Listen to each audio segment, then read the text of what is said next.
Sa pagpapatuloy ng kwento, si Yang Kai ay nanatili partiin na nakatayo. Sumugad pa sulong si Yang Kai patungo kay Zhou Dingjun ng buong lakas, at si Zhou Dingjun naman ay takot na takot sa nangyayari at napawikang nahihibang ka na ba talaga?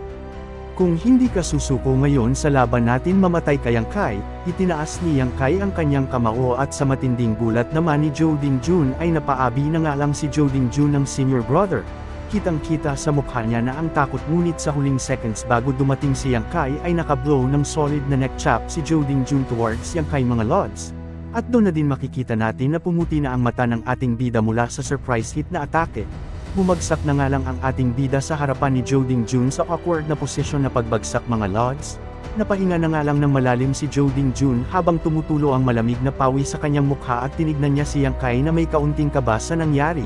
Sa malayo habang nakatayo si Zhou Dingjun, makikita naman natin sa ibabaw ng isang malaking puno sa malapit may isang babaeng nagmamasid sa nangyayari at nakatayo ito sa ibabaw ng malaking sanga ng puno mga lods. Ang misteryosong ikeks na nagmamasid ay may isinusulat na mahalagang bagay. Ito pala ay ang record sa laban ni Yang Kai kay Zhou Dingjun, itong babaeng nakasuot ng kulay lila na kasuotan. May takip ang mukha nito na parang sa mga assassin at sa mga kamay nito ay makikita ang isang aklat na naglalaman ng naging resulta ng laban ni Yang Kai. Sa pagkakaroon ng magandang explanation ng author sa atin about sa loob ng High Heaven Pavilion ay may isang espesyal na grupo na tinatawag na Dark Hall. Hindi sila ordinaryong mga disciple dahil para silang mga tagamasid ng sekta. Ang Dark Hall ay nasa ilalim ng pamamahala ng Third Elder at ang kanilang tungkulin ay bantayan at itala ang lahat ng nangyayari sa loob ng sekta, lalong-lalo na ang mga labanan ng mga disciple. Sa tuwing may hamon o duel na nangyayari ay may mga miyembro ng Dark Hall na nagre-record ng resulta. Ginagawa nila ito para masigurong patas ang sistema ng pagbibigay ng puntos at kontribusyon ng bawat disciple. Sa madaling salita ay sila ang mga tagabantay ng records ng sect at sila rin ang nakakaalam ng kabuohang impormasyon sa buong sect. Sa araw na iyon ang babaeng nasa itaas ng puno ang miyembro ng Dark Hall na nakatuka, kaya naman tahimik lamang siya na nagnumasid sa laban ni Yang Kai. Hawak niya ang isang notebook kung saan nakasulat ang mga tala patungkol sa naging laban ng mga disciple. At habang isinusulat ang tala tungkol kay Yang Kai, ni 7th century, 15 years old Yang Kai 147th challenge ay talo pa din, habang nire-review ang records ni Yang Kai ay may napansin siyang kakaiba. Sa papel ay nakasulat ang sunod-sunod na resulta ni Yang Kai. At nang makita niya ang kabuuhang tala ay napataas ang kanyang kilay. 147 beses na palang natalo si Yang Kai sa mga hamon at sa buong kasaysayan ng High Heaven Pavilion ay halos wala pang ganitong record ng sunod-sunod na pagkatalo. Napaisip ang babae na kung ganito na karami ang pagkatalo ni Yang Kai ay dapat daw na matagal na itong napatalsik sa sekta dahil kabilang lang naman daw ito sa isang mababang trial disciple.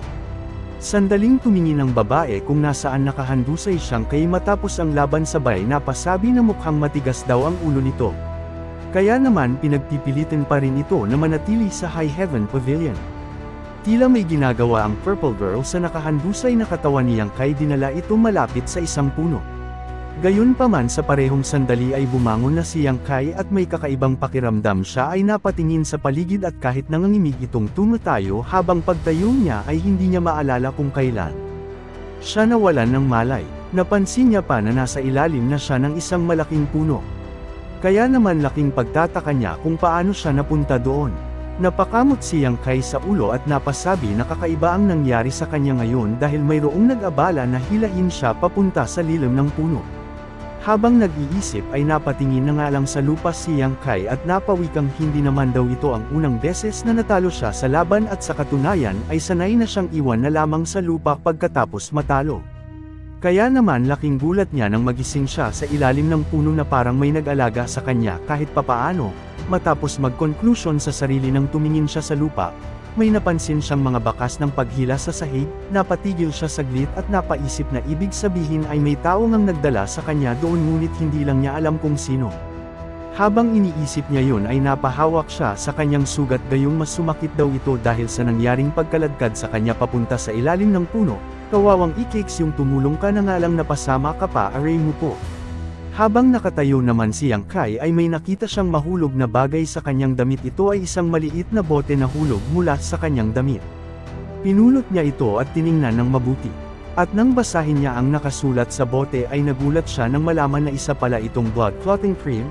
Sa isipan niyang kay ito ay isang uri ng gamot at napakamahal ng gamot na ito ay may costs ng 10 contribution points sa High Heaven Pavilion at kahit isa nito ay hindi ko kayang bilhin kahit ilang buwan pa akong maglinis dito sa buong sekte kaya naman lalong lumaki ang kanyang mga mata.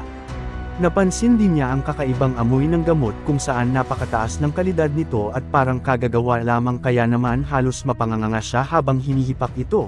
Oy kaibigan masama yang ginagawa mong paghipak bad yan. Kidding aside back to our recap logs. Napaisip na nga lamang si Yang Kai ang ibig sabihin lamang ay ang taong tumulong sa kanya ay hindi lamang siya dinala sa lilam kundi binigyan pa siya nito ng mahalagang gamot na tiyak na kanyang magagamit. Habang pinupulot ang Wallisting team ay tahimik siyang nagpasalamat sa taong hindi niya kilala. Sabay nangako na kahit sino man daw ito ay hindi niya makakalimutan ang tulong na natanggap niya ngayon. Pagkatapos noon ay bumalik na si Yang Kai sa kanyang maliit na tirahan. Isang simpleng kwarto lang iyon na gawa sa kahoy at walang kahit anong espesyal na gamit kundi isang kama lamang. Pagdating niya ay agad niyang hinubad ang kanyang damit at doon ay malinaw na makikita kung gaano kalala ang kanyang mga pinsala kung saan halos mapuno ng pasa ang kanyang katawan. Same Yang Kai puro pasa din puso ko og sakit joke lang po. May mga sariwang sugat pa at may mga lumang marka na galing sa mga nakaraang laban. Patunay na hindi talaga naging madali ang buhay niya. Sa harapan ng batya at may hawak na towel dahan-dahan niyang binuksan ang bote ng blood clotting cream. Sabay nagsimulang ipahid ang gamot sa kanyang mga sugat at habang ipinapahid niya ito sa kanyang balat ay naramdaman niya agad ang kakaibang sensasyon.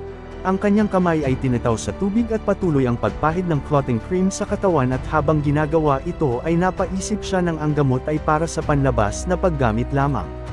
Ngunit alam niya na kapag mali ang paggamit nito ay maaari itong magdulot ng mas malaking pinsala sa katawan kaya maingat niya itong ginamit. Matapos gamutin ang kanyang mga sugat ay humiga siya sa kanyang simpleng kama at sa isang iglap lamang ay agad siyang nakatulog ng mahimbing. Pero sa hindi inaasahan na pagkakataon habang natutulog siya ay may kakaibang nangyayari sa kanyang katawan kung saan tila may banayad na enerhiya na. Bigla na lamang pumasok sa loob niya. Isa itong bagay na hindi pa niya alam ngunit mukhang ito na ang maaaring magbago sa kanyang kapalaran. At dito na nagtatapos ang chapter na ito, mga logs.